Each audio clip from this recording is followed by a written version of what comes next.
Ada kembali bersama kami. Bang Lucu, Ya. melanjutkan dialog kami yang tadi sempat terputus dengan adanya jeda. Ya. Apakah menurut Anda dengan dihadirkannya saksi ahli dalam perkara ini memang sebuah strategi untuk meluaskan, jadinya ini ya jadi semakin memperlebar permasalahan? Ya, sebenarnya keterangan saksi yang dihadirkan oleh tersangka itu kan sebenarnya memberikan keuntungan kepada tersangka. Ya kan, untuk mengimbangi sebenarnya proses penyidikan.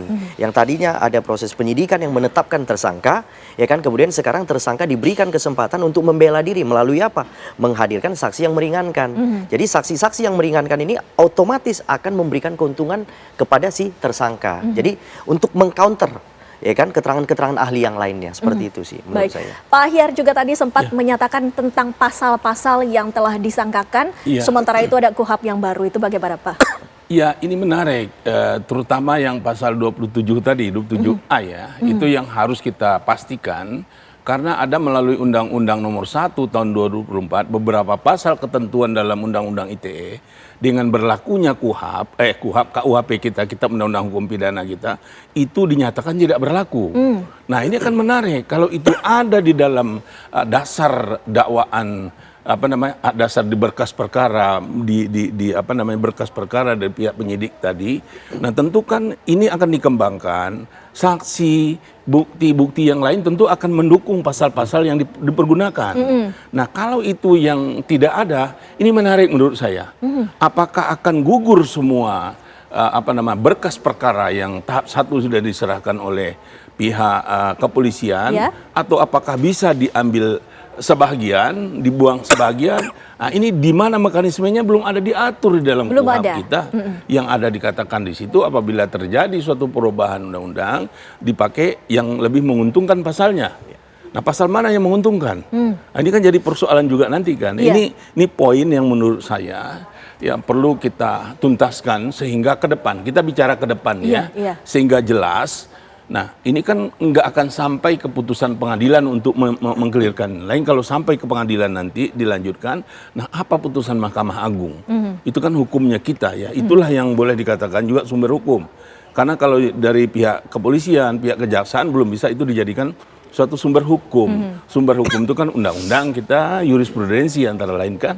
Nah, ini kan belum ada sehingga jelas, sehingga ada kepastian dan keadilan di situ. Apalagi kalau kita lihat dengan KUHP kita sekarang kan masalah azas keadilan ini yang lebih diutamakan dengan kepastian kan. Tidak ingin menghukum orang, kan ingin memperbaikikan orang, ingin mencegah suatu tindak pidana kan.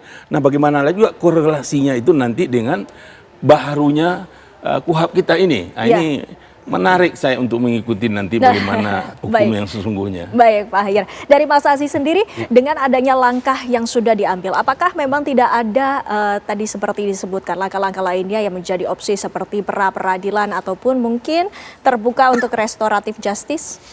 Ya, saya lebih cenderung ke bagaimana pihak kepolisian dalam hal ini, APH ya, termasuk kejaksaan, menyadari bahwa memang, karena kalau sampai pra-peradilan itu kan timbul friksi-friksi baru yang kami khawatirkan. Karena kita sama-sama tahu kalau pra-peradilan itu menyatakan bahwa pihak kepolisian itu keliru. Nah, kita di sini mau menyadarkan ya dari publik dan juga terutama APH kita, yang tadi saya katakan, ini objek penelitian ya, janganlah ini dijadikan satu objek pidana.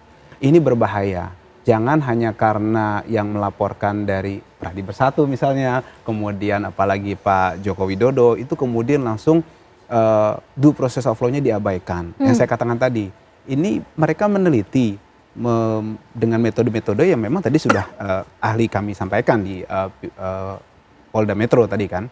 Nah, itu maksud saya harusnya dikedepankan hal tersebut, supaya apa ya kasus ini dihentikan, karena ternyata memang ini tidak memenuhi berdasarkan tadi saya sampaikan, ini adalah objek penelitian, ditambah tadi yang saya katakan mengenai objek bahwa pelaporan ini kalau pasal 27A tadi itu harus yang bersangkutan, bukan institusi, dan ditambah lagi sepengetahuan saya sesuai dengan KUHP baru pasal 622 ayat 1 huruf R itu menyatakan salah satu di antara beberapa pasal yang memang sudah nyatakan tidak berlaku lagi, termasuk pasal 27 ini juga. 27, 28, 30, 31 Undang-Undang ITE.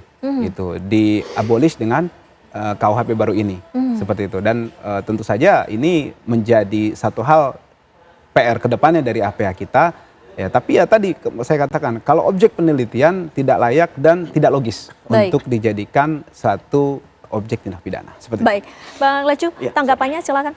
Ya, terkait dengan memang ada pasal-pasal yang mungkin dianggap tidak berlaku lagi, nanti biarlah jaksa yang menentukan. Baik. Karena saat ini berkas perkara sudah ada di jaksa. Kejaksaan, Ya baik. kan? Jadi artinya kita sama-sama menunggu sikap jaksa, karena jaksa dalam 14 hari ini kan sudah harus memberikan sikap. Ya kan? Apakah memberikan petunjuk kepada penyidik dalam bentuk P19 atau menyatakan berkas perkara itu lengkap atau namanya P21.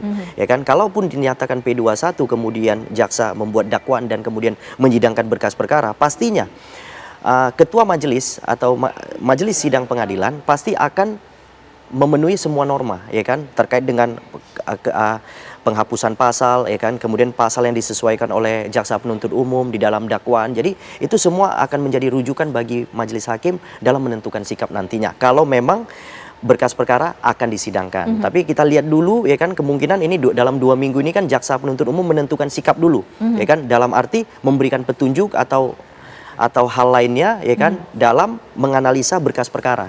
Jadi saya rasa kita harus tetap sama-sama menunggu ya terkait dengan keputusan jaksa penuntut umum. Ya, Bang Lecu, dari pihak Anda sendiri apakah memang terbuka jika ada pengajuan dari restoratif justice tersebut? Ya, pastinya kita membuka pintu ya, karena sudah ada 2 orang yang datang yang mengajukan restoratif dan kita terima pastinya. Baik, ya kan? baik. Saya juga pernah menyampaikan di TV One ini, juga saya pernah sampaikan di depan rekan saya Bang Azam, saya bilang kalau bisa Bang Egy juga ngajak rekan-rekan TPUA lainnya juga sowan ke Solo supaya ya kita bukalah pintu perdamaian. Damai lebih indah menurut saya sih. Baik, baik. Pak Ahyar, kalau menurut Anda sendiri dengan dihadirkannya saksi ahli ini memang dengan secara signifikan akan menguntungkan pihak yang tersangkakan? Ya, ini paling tidak menjadi bahan bahasan pertimbangan yang lebih mendalam lagi oleh pihak kejaksaan. Ya, karena tadi dikatakan ini nggak boleh dipidana, kan begitu kalau nggak salah kata ahli ya. Ini adalah persoalan penelitian. Ya. Nah, itulah yang dilihat nanti. Apakah nanti ada unsur pidananya di situ, tindak pidana atau tidak. Ini akan jadi bahan pertimbangan oleh pihak kejaksaan, dan saya kira mungkin Bung Lecu ini akan bisa bergeser lebih dari 14 hari nih kemungkinan. Kenapa? Tentu menurut saya pada tempatnya lah, seyoknya lah pihak kepolisian menyampaikan berkas perkara terhadap penambahan pemeriksaan terhadap ini tadi, sehingga jaksa itu dengan jernih mempertimbangkan ini lanjut atau mereka akan kembalikan, atau dia nanti oh enggak nih, enggak ada tindak pidana, atau ada petunjuk tolong lengkapin ini. Nah, itu menurut saya perlu disampaikan pihak kejaksaan. Intinya adalah masyarakat harus bersabar. Ya, penegakan hukum mari kita uji di situ secara hukum, bagaimana jalan semestinya yang ditempuh. Itulah enggak ada yang bisa buru-buru memang. Ya, dengan buru-buru nanti mungkin kenapa ini kok lambat benar? Kenapa ini kok terlalu cepat? Nah, di tengah-tengah lah itulah pihak polisian dan kejaksaan menjalankan peranannya mereka, sehingga masyarakat benar-benar merasakan ini adalah negara hukum. Mas Aziz sendiri bagaimana jika Roy Suryo dan kawan-kawan ini lantas diputuskan untuk ditahan? Ya, tentu saja kita akan tempuh segala upaya hukum yang memang membuka untuk hal tersebut. Ya, ada kanal-kanal hukum yang memang sudah disiapkan untuk hal tersebut, dan kita berstrategi. Berstrategi untuk menghadapi langkah terburuk sekalipun. Akan tetapi sebelum langkah terburuk sudah kita pertimbangkan secara tim ya. Tapi langkah terbaik tentu saja patut kita kedepankan. Kalau saya lebih cenderung daripada RJ, apalagi tadi kemudian Pra-peradilan. sowan ke Solo. Oh, kesoan. Saya lebih cenderung bagaimana kalau kita coba cara yang unik lagi, yang memang anti mainstream, yaitu Pak Jokowi beserta Pradi Bersatu mencabut laporannya, karena sudah jelas dari sisi yang saya katakan tadi ya, secara logis.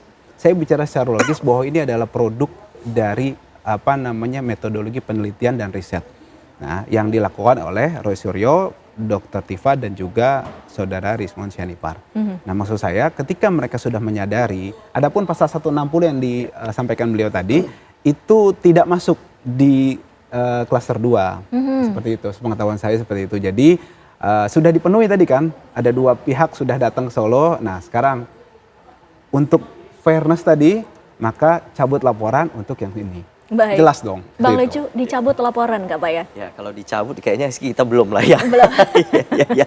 Biar kita uji aja di pengadilan kan Baik, untuk diuji. fairness-nya kan gitu kan. Untuk fairness. Nah, Bang Lecu, Siap. kalau misalkan dalam hal ini kan Rocky Gerung setelah diperiksa sebagai saksi ahli, substansinya menurut Anda apakah ini relevan dengan unsur pidana yang dia laporkan? Ya artinya kalau menurut pendapat saya sebenarnya yang harus dihadirkan oleh PH daripada tersangka adalah ahli pidana yang bisa benar-benar melunturkan proses pidana yang telah ditetapkan oleh kepolisian.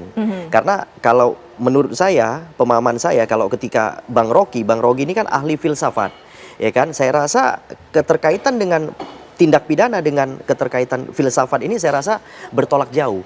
Sehingga menurut pendapat saya lebih baik dihadirkan ahli pidana atau ahli IT lainnya yang berkaitan dengan perkara yang disidik oleh pihak kepolisian. Baik. Sehingga datangnya Bang Rocky ini selaku ahli filsafat ini menurut saya belum membuka tabir penyidikan tersebut. Karena kenapa? Keilmuannya berbeda gitu. Tapi ini menurut pendapat saya. Tapi karena sudah dihadirkan ya kita senang saja, ya kan? Kita berusaha juga penyidik memberikan keseimbangan kepada pihak tersangka, ya kan, dengan menghadirkan siapapun lah itu, ya kan, tidak dibatasi. Siapa saja dihadirkan oleh tersangka itu kita monggo-monggo aja, nggak ada masalah. Baik. Itu. Kalau Pak Ahyar sendiri bagaimana pendapatnya dengan adanya usulan untuk dilaporannya tersebut dicabut? Iya, tentu yang namanya usul pastilah pihak tersangka tentu ingin dicabut laporan. Pihak pelapor tentu ingin ini diuji proses. Saya bagaimana pihak putusan itu aja lah kita lihat nanti. Saya inginkan apakah prosesnya sudah berjalan dengan benarkah? Itulah yang bidang saya nanti akan lihat. Apakah sudah memenuhi syarat Pak Untuk dicabut laporannya? ya kalau mencabut itu bisa setiap saat. Baik. Bisa setiap saat kan, Tidak ada apalagi kalau yang delik mekanisme aduan. khusus. Ya, itu bisa dilakukan. Kan restoratif justice kan sudah mulai berlaku juga di kita. Kan sudah ada juga contoh kan dilakukan itu. Jadi itu sangat terbuka kemungkinan itu. Apakah kedua pihak itu sepakat? Atau ada nggak dari kedua beliau ini mau memulai lebih dekat, bukan hanya dibicara di depan publik, depan kita ini kan? Iya. Lebih dari sini nanti mungkin berhenti dulu di mana beliau, saya jangan ikut. Itu kan bicara bagaimana ini. Nah, itu kita tunggulah nanti. Tapi ada juga enak, Bung Lecu tadi mengatakan ada usul. Terlepaslah usul itu bagaimana memanai Bung Haji di situ.